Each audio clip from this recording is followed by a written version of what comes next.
Gruesome Magazine. Hello, once again, I'm your host, Doc Rotten, and this is Gruesome Magazine, where we review the very latest in streaming and video on-demand horror movies. Each week, my co-hosts, where are they?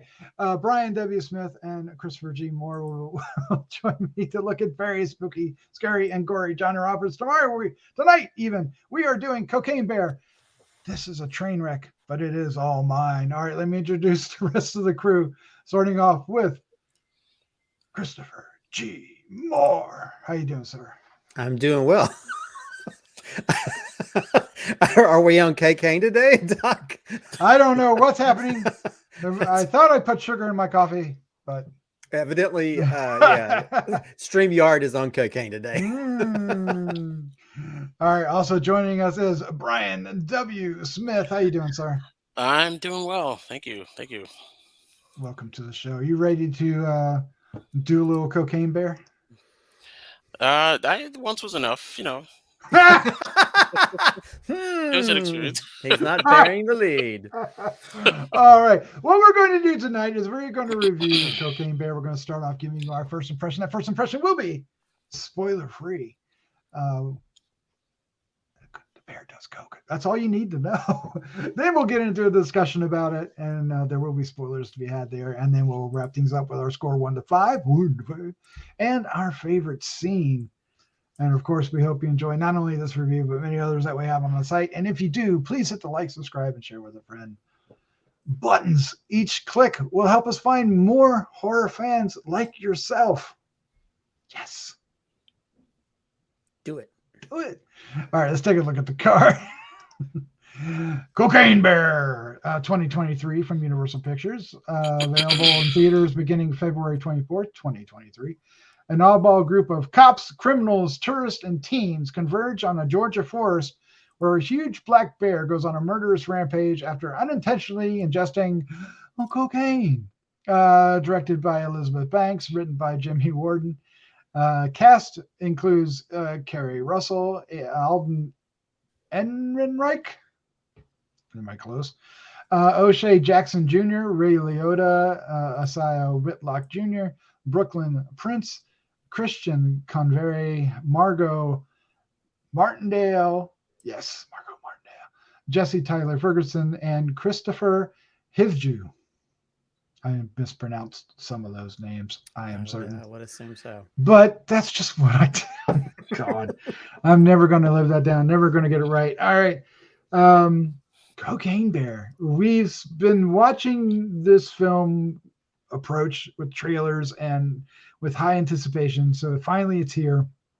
We've gone out to see it, and we're gathered here to discuss if it did it meet our level of anticipation and live up to its promise. Did we get the horror comedy of the year? Let's find out. Let's start off with Brian W. Smith. What was your first reaction? My first reaction to Jane Austen's immortal classic, Cocaine Bear. It is what it lives up to its title. I will say that.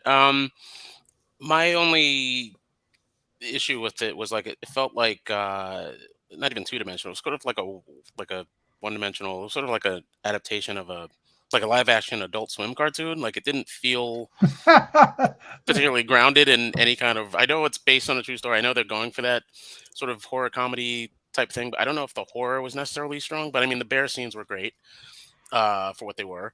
But it ultimately felt like I was sitting in an improv show and someone just yelled out "Cocaine Bear" and you're just waiting for the cast to just figure out what the plot is, and then occasionally they'll circle back to the title and someone will get gored by a bear.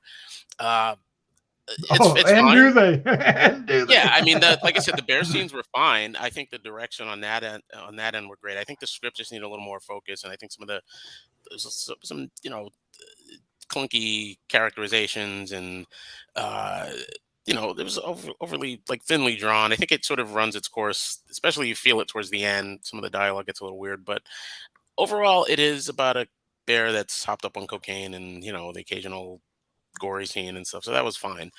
But I just feel like it could have strived to be a little. I mean, whenever I hear like big studio monster film, it's for me, I feel like the modern template these days would be like a Tremors. There's still at least some sort of a narrative, thrust, and there's characters that are engaging, and there's at least some sort of tension or suspense. This was sort of like, okay, this is what it is, and this is all it's going to be, and there was no real build up, or they could have really attacked it in different ways. But sorry, that was my long-winded, uh, long-winded summary. It's fine. It's fine. People seem to like it. I saw it in Alamo, and I had my chicken tenders, and I was content. You had your chicken tender. But yeah, it's I You was didn't get a bear claw? no, that thing was at a different theater, I think. You didn't get your gummy bears? All right. No, but that's my. I don't want to seem like I'm like griping on the whole movie. It's a fun time, but it's could have been a little more. That's all. Of course, it was produced by Phil Lord and Christopher Miller, right? Miller and Lord. So I guess that might explain some of what you're talking about.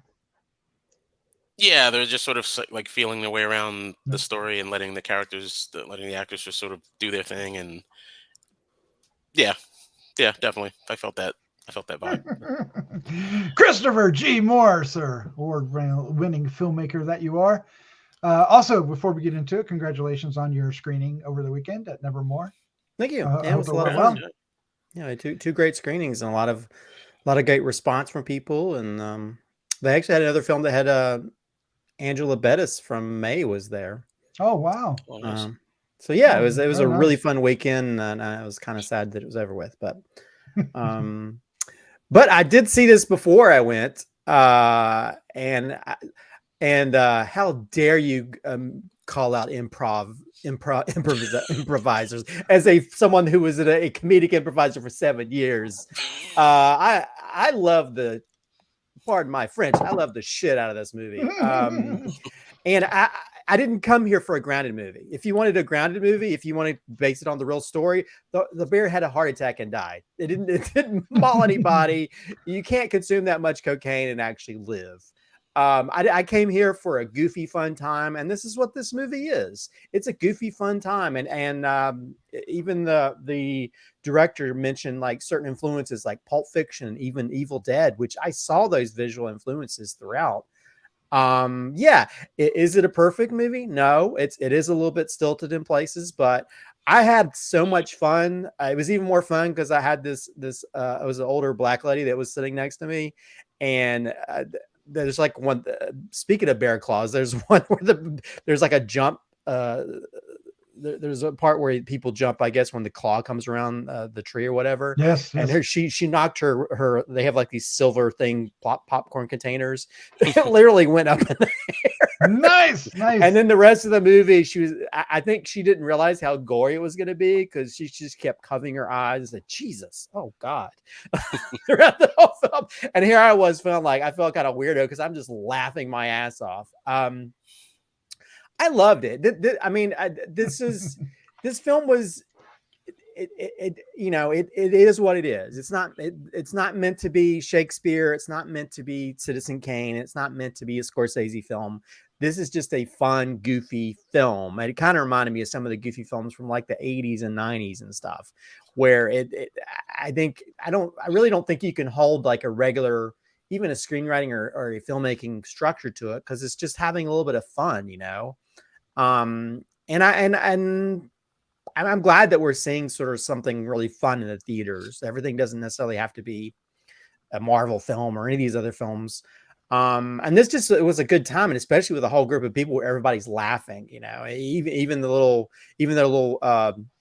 end credit, mid credit type, their little mid credit things were really funny too, in a very morbid sense of humor way. Yeah, I loved all of the characters. Yeah, it's not like a fully fleshed out movie. This is not going to win any Academy Awards or screenwriting awards, Brian. But I don't know. I just found it to be. I went into it. I want to have a fun time, and I enjoyed the 80s setting. I enjoyed the inclusion of music. The whole 80s tune involving the ambulance scene was very fun.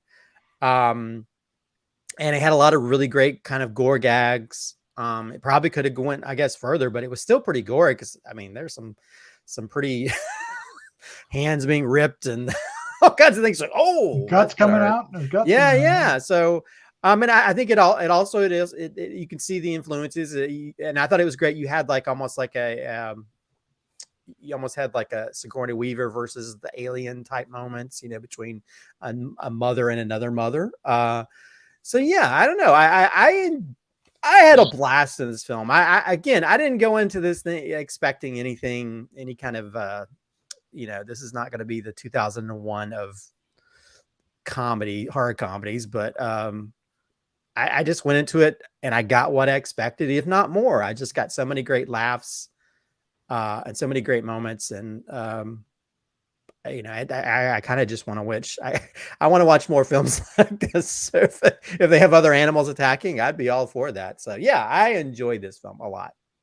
Yeah, we'll see if they'll do the cocaine shark that they were talking about, because they had the thing where the cocaine washed ashore. Asylum already has Meth Gator being Gator. made, so they got on top of that pretty quickly. I kind of wish they'd done something like that. At least they could have made a short film or something before this came out. But it is what it is. Mockbusters.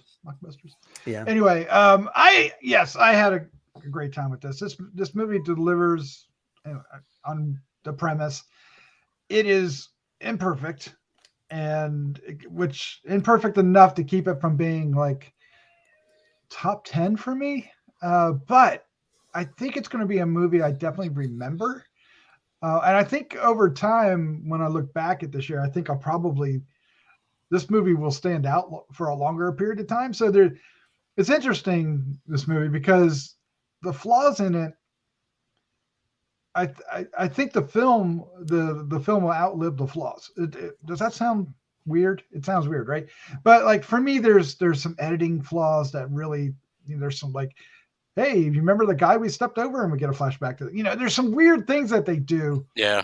That don't really make sense, and then, you know, some pacing, but at the same time,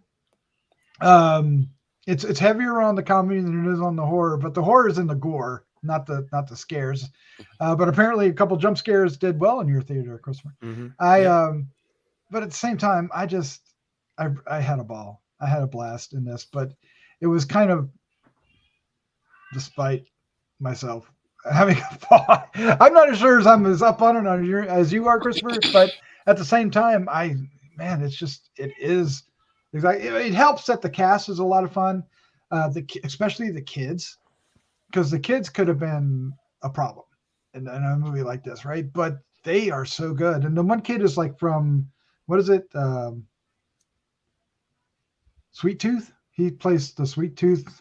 Oh, is the boy from Sweet Tooth? Yeah. Okay, I thought I recognized him from somewhere. Yeah, and he did such a great job, and so did the actress that played opposite. And of course, you know, seeing Margo Martindale, you know, act silly and get attacked by a bear and have a big claw mark in her butt. That's all. And of course, we'll get to the demise, but whoa. There's a couple people I didn't recognize until I saw the credits. So there's a lot going on, and I waited to the very end to see if there's anything, and all you get is a bear roar. So we waited my son went to see it. He wanted to see it. So Jacob went and saw it with me, and we just waited to the very end just to see if anything happened. I always look on my phone to see if they say if there's something at the end, and then I'll stay. Yep. And I did stick around. There's just a roar, but there are like two little mid-credit things. It's just nothing really special as the credits go on, but I love those. I thought they're a lot of fun. Yeah. And everybody in my theater guffawed. Oh, did they? They guffawed, especially with the pocket thing. The pocket. All right. Well, let's get into some spoilers. So what's the pocket thing? Explain. Because it goes to the mid credit, and he sees a dog is eating something, and he finds out his. Oh no! Yes. His missing fingers. The dog is eating. We're gonna sew back on anyway, right?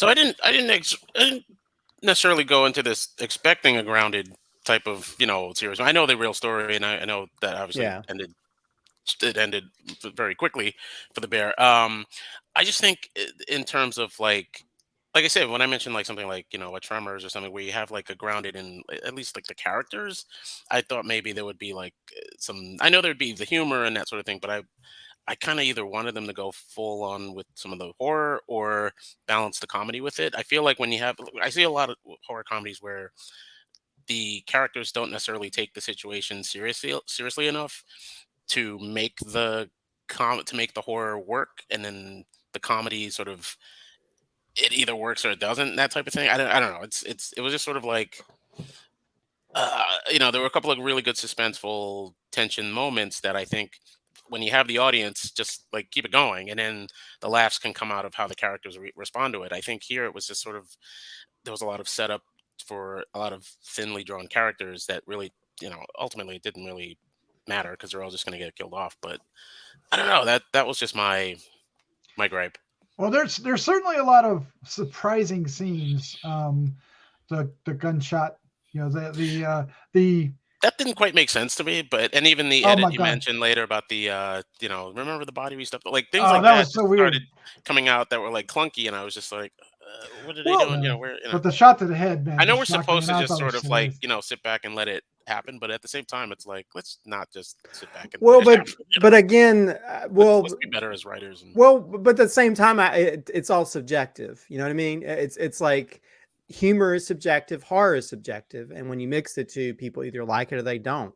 Mhm. And I'd read a few reviews where they talked about this. This not only does it embrace the sort of like the crazy idea, but it also embraces a level of goofiness, and it just goes full hog into it. Pardon the animal pun. But and I enjoyed that. I went into it knowing that it was supposed to be sort of a silly movie, and that's why I kind of compare it to some of the like 80s or 90s comedies or even 2000 comedies. Even has a little bit of Judd Apatow, element to it, I guess, with all the crazy characters. But yeah, and I can understand that. And I'll say like it's not definitely not a perfect movie. And I did see like certain things, but at the same time, I kind of like the goofy. They just seem to be having fun with it and not really have it, because I think their problem comes into play where people create the Hollywood structures on how things are supposed to play out, and sometimes it gets kind of boring. So for me, it was actually kind of fun to see them having a little bit of fun and do a little, even just when he showed like when he talks about his buds and you see the dead versions of his buds, things like that. It's like, where did that come from? But I love the kind of like goofy nature. And yeah, and I can understand, Brian, where you talk about like, it's almost like a Adult Swim. It did feel very, I mean, not to the level of like, was it Tim and Eric, which is just, I really hate their type of comedy. But it did have that kind of like, it just seemed like to be having fun. You know what I mean? I enjoyed that. But yeah, I mean, there were times where, well, I mean, I appreciated the '80s ness of it. I mean, I was a child of the '80s, so I was like, I appreciated the music, the use of music. It was more '80s than Wonder Woman '84, so that was a plus. Like well, a lot of things are but better than. it didn't go full like Stranger Things in that level. Like remember this, or it didn't do quite all that. But I appreciated the music. I got what they were going for. I think it was more just the engagement in the characters. Like I didn't necessarily care about the kids. Kerry Russell felt kind of miscast. Like I feel like maybe if Elizabeth wasn't directing, like that would be her role, because she's very good at comedy and balancing that tone. I feel like her might have been too serious for this film or something. I don't know. Something was off about her, and then towards the end, it just got hokey with some of the dialogue. Well, her character didn't really matter in the end. She didn't. None of the characters really tied mattered. That's everything the together, thing. but she The didn't really do bear anything. took over most of the. The bear was like the most sympathetic character in the whole movie. Ultimately, even when it's revealed that it's a mother, and so it was. I don't know. I don't know. I don't So know. I get what they I were didn't going have a for. problem with it. Didn't have a I problem thought the with it. direction was fine. I just feel like the script needed a little kick or something. Just a little. Maybe the kids or the character, it's just some sort of extra little danger to make them engaged, in some way, or maybe just focus on how the bear is dealing with. There was that one little moment where the butterfly gets in front of it, and you see it gets I distracted. wanted more of that. Yeah, I stuff really like that. Yeah. just play into it. I don't know. It's just a lot of things just went by fast. It's not a bad movie. It's fine. It's just Well, like, the writer was he's- behind The Babysitter Killer Queen, yeah. and is also, and this is some trivia for he's- Christopher G. Moore's benefit. He is married to somebody that Christopher G. Moore very much. Yeah, I just looked them up. Yeah. Uh-huh. I'm waiting for Samara Weaving. He's married to Samara Weaving. How dare he? How dare he? I knew it was coming. And the weird thing is, like, they did you know they shot the movie in Ireland? No, they shot it in New Zealand, didn't they? No, they shot it in Ireland. They shot it in Ireland? Why did I I'm think it pretty was New sure they Zealand? did. Well, because I read a review and they were talking about it was kind of hard. I don't know why they didn't shoot in Georgia. Well, I don't know, but they had a hard time finding 80s vehicles. Mhm. And even when they found vehicles, they had to have vehicles that looked like they had the steering wheel on the right side. So there was a lot of problems with just being able to shoot things and stuff. Yeah, you're right. It was filmed in Ireland. Where did I Yeah, get the because idea? I saw interviews weird. with her talking about it and stuff. She talked about some of the problems with shooting there. But yeah, I mean, I will say that if I want to be nitpicky, you could tell that there's a few scenes you could definitely tell the CGI-ness of the bear, because there's like one part where the bear falls on the guy and you can see the fake shading on the guy of the bear, and I was like, looks like you could have actually just put like a big fake bear on top of it. You didn't have to do a CGI one. I never had any problems with any of the CGI. I mean, the bear, for the most part, the bear looked absolutely fantastic. Oh, I thought he was. Great. I thought he was great, but there was just a few. And the little where I bears saw did shading. too. The Yeah. cubs. Oh my god, the whole polar bear joke was the best. They look like polar bears. Okay, as we wrap up, let's talk about Ray Liotta. This was his final Very last role. Yeah, he passed away on May 26, 2022, after they finished doing re-recording the lines. So what did we think of him in this role? Did you feel sad watching? I felt kind of melancholy watching him.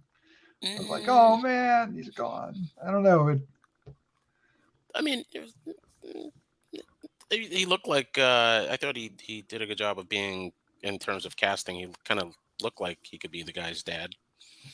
Oh, definitely, and he definitely fit the role. I mean, well, that's kind of his thing, right? Right. No, yeah, it was good to see him on screen. For the last time, I like, you know how I am with the characters. I didn't feel anything for the characters, so it didn't really do anything for me.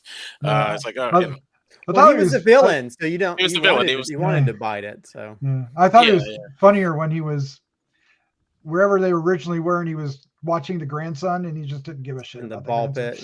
Yeah, like he's fine. I left him. You left him in Michigan. It's fine. You left him with me. I'm not. I like the whole bit of it. Well, I know he had a lot of fun shooting it, from what I understand. I think he was there with his fiance, and when they were shooting, because he found out later on that through a DNA test, he realized he's more Irish than Italian. And so for him shooting it there, it felt like him finally coming home to where he never knew he was from. So that's kind of a nice, I guess, thing, that one thing that came out of him filming this. Yeah. But yeah, I thought he did a great job in it. I mean, he was, he's great at whatever he does, and I think he played the sort of like the big antagonist of the whole thing. And so when he finally has his little demise, it was you wanted to see him, especially when he's kicking around little baby cubs. It was like, this is not going to end well for him. You don't do that. No, mama don't like play those games. Yeah, you kind of. So here's another interesting fun fact for Kristofer's benefit. Keri Russell, Alden Ehrenreich, and O'Shea Jackson, who looks so much like his dad now. All previously had roles in Star Wars franchise. Russell I know she was in Rise of Skywalker. She played Zori Bliss, right? Of course, Ehrenreich played, and I hope I'm pronouncing his name right. Played Han Solo in Solo, the Star Wars story, and Jackson portrayed Roken in Obi-Wan Kenobi. Roken. Who is he? Who is he in this? He was the guy with the fingers. David. Thank you. Oh, okay. David. And who is his dad, Brian? Ice Cube. Ice Cube. I know that's all I see him in. Because didn't he play Ice Cube? I'm sorry. Yeah. So now I keep thinking like at first I was like, is Ice Cube in this film? I was just so much like his dad. I was like, oh my god, he did. You can see why he played him in the. What was the movie that Straight Outta Compton? Straight Outta Compton. Yes, yeah. Thank you. I was surprised his character survived this one. I thought he was a goner towards the end there. I thought he was too. Then he was just sitting in the car. I was like, oh, okay. Well, I know. I was kind of, let's not kill off the one black dude in this movie. No. Oh my god. Well, one died. Well, there are other minority characters, but that's right. All right, so before we get ourselves in hot water, let's go ahead and give our score 1 to 5 and our favorite scene. Brian W. Smith, sir, you were up first. Give it 2.5. 2.5. 2.5. It's adequate. It's fine. I'd be interested to see. I mean, it's Universal. Who knows if they'll give Elizabeth, some more monster movies. Maybe that's her calling to do some more stuff. I just think the script. I hope whatever script she gets is a little tighter and characters a little more drawn. I guess I hope I'm not stomping on any toes here. You did put me first, but I do like. I gotta go with the ambulance scene. I guess. Yes. Well, just everything leading from Bear, in the stethoscope through the chase scene. I think that was like a pretty well put together set piece, which is that was kind of what I was hoping for, more moments like that, set pieces and things like that. So, that was, to me, that was the most well drawn bear attack sequence, I think, in terms of what I was looking for. So yeah, I wish I could be more excited in my delivery. No, it's fine. It's a fine movie. Go see it. It is about a cocaine bear, and it doesn't lie that in that regard. But I'd say the ambulance scene is probably my favorite as far as like the horror aspect. Oh, it has to be, especially the slide across the pavement. Oh god, I felt every gravel. It was like, oh no. I mean, a little overuse, not overuse, but the extra CGI thrown in for some of the kills, but I got what they were going for. In terms of like, if I were reading that, I was like, that's a fun scene. That would be a fun scene to read. So the whole hand. Oh my gosh. Yeah, there was a lot in that. Was like, oh, there's a lot going on. Yeah, and I appreciate it. I appreciate all that. The movie could have been gorier, I think. Maybe that's. And isn't that the guy that does those? Videos about being on the job and doesn't care about people. Working at IKEA stuff. Yeah, he's pretty funny. I just heard about him through this movie, so I've been seeing his videos. I did too. Jimmy Warden, the writer, his next project is called Borderline. He's the writer and director, so he's getting a director gig out of it. Samara Weaving is starring, and it's it is. I don't think so. Bodyguard. Well, it might be. Bodyguard protects a pop superstar and her athletic boyfriend from a determined stalker in 1990s LA. So it doesn't seem like it, but just thought I'd bring that up. Interesting. All right, Christopher G. Moore, sir. What was your favorite scene, and what was your score 1 to 5 in any order you wish? I like this movie a lot. I'm giving it a 4 out of 5. Oh, nice. Okay. I thought you were going to do higher, to be honest. I was going to, but now that we talked about it, I realized all the flaws in it. But I'm giving it 4 mainly because of entertainment value. And I did like a lot of different moments that involved horror, that were both horror and sort of like gore, that combination. Even at the very end, when you see those people looking at the bears and they see a human again, and the one little baby bear goes, this whole thing, I laughed so hard. Oh my god! When the three bears turn around, they're like, "What are you looking at us like that?" But I will say again, another favorite scene that involves the drug aspect of it is, if I could, actually, my favorite shot or scene is when the guy gets killed in the tree, and when his body parts come down, and the bear picks up his leg and snorts the coke off of his leg. Yeah, I laughed so freaking hard, even though the person next to me was like, oh my god, I laughed so hard because I was like, when I saw that, I was like, I wonder if he's gonna snort that. And then when he went, I was like, that's what I came for. Yep. A huge black bear snorting cocaine off a human leg. So that was worth the price of admission just to see that shot. That was off the severed human leg at that. A severed, yes. The guy from Modern Families. I know, and I didn't even realize. I mean, I literally could not. I was like, I know that face, but I can't picture who he is. And then I was like, oh, well, shit, of course. Well, he was made to look very goofy looking. Well, yeah. I enjoyed this movie. I have 3.75, so I thought the difference between our scores would be far different, far more spacious, not sparse, but spacious. What am I trying to say? I thought you would be the higher and I'd be lower. Anyway, I like this movie for what it is. I think 3.75 is just going to, I mean, who knows? At the end of the year, it might be enough to be in the top 10, but I think I'm okay. I could see this getting an honorable mention just on the whole concept alone, but it delivered for me. Had a good time. My favorite scene is actually another scene that made me laugh. I mean, I could go with the scene when the bear was attacking the cabin and the guy gets headshot, but I want to go when the bear gobbles that whole bag of cocaine, just gobbles the whole thing, and he's laying on his back and he's trying to scoot across on his back to catch Hayden. Her back. Or her back. Yeah, her back. That's right. That's when we learned it's a her, right? Although that joke didn't work. I laughed so hard at that joke. It worked for me. I just thought it was hilarious. I mean, the joke audibly the joke works, but visually the bear is not in the right position to put that anywhere near his ear. But anyway, it doesn't matter. It's still funny. But anyway, so the bear being upside down, trying to scoot and try to get him as he's scooting away. I just thought it was the funniest thing. And the other guy's up on, the cop who's up on the gondola is like, oh wait, I want to see where this goes. I want to see what happens. Well, especially when the bear comes alive and it's all like, it's almost like flirting with him and licking him and stuff. Maybe I need to raise my score and we're talking about it.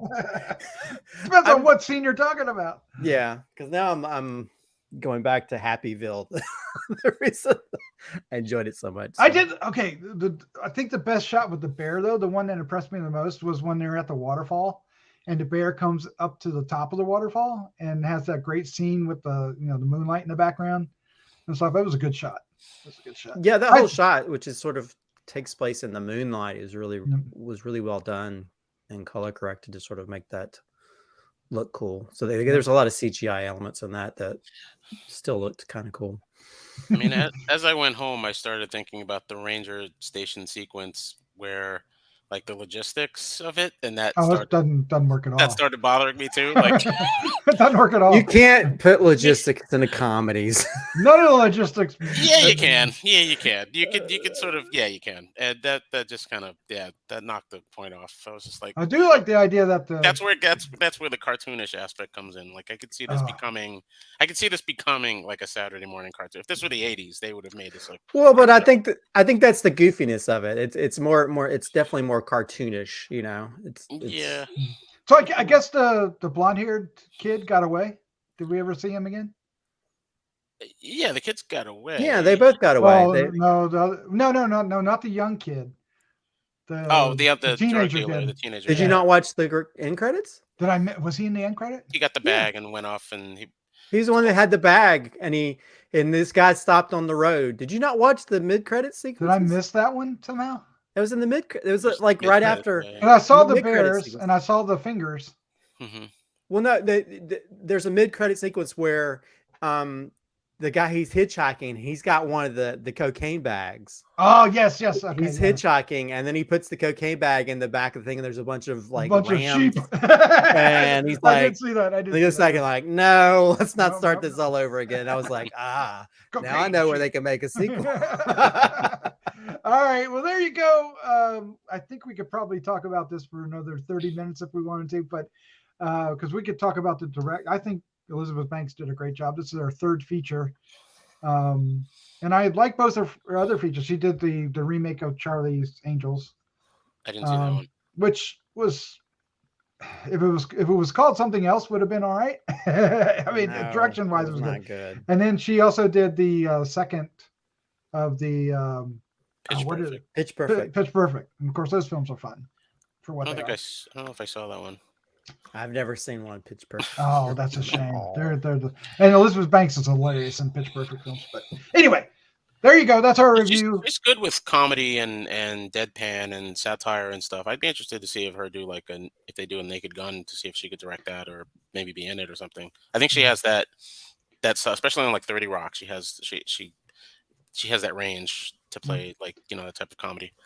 And I definitely want to see her do more things. I want to see and more often. Not Well, I just think one this is going to open up that door because Universal's really hitting it out of the park with their movies like this. They're having a good year. They're having a good year. Violent Night with new IPs, which is cool. Yeah.